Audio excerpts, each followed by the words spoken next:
Hi everyone, welcome to Friday for finance. Trump tariff విధానం వల్ల stock మార్కెట్లన్నీ కుప్పగూలిపోయాయి.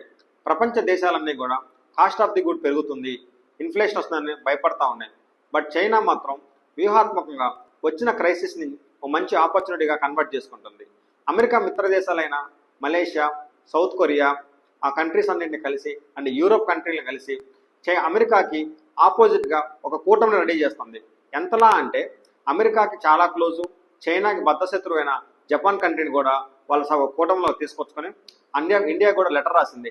America వ్యతిరేకంగా ఒక కూటమిని రెడీ చేసి, ఒక గ్రూప్గా రెడీ చేసి, తనకి చిరకాల వాంచగా, చిరకాల కోరికగా గ్లోబల్ లీడర్ అవ్వాలి, నెంబర్ 1 కంట్రీ అవ్వాలి ప్రపంచంలో అన్న దిశగా అడుగులు వేస్తూ ఉంది.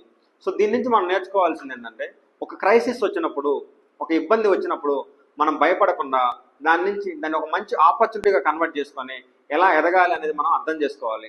సో సవాళ్ళు, సమస్యలతో నిరంతర సావాసమే బిజినెస్ అంటే.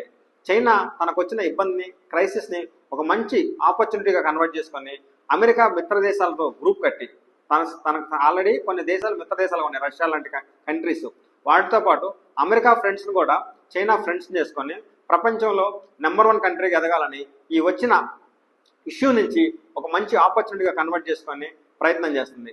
చూద్దాం చైనా నెంబర్ 1 కంట్రీ అవుతుందో, ఈ వార్ ఎటువైపు వెళ్తుందో. Thank you.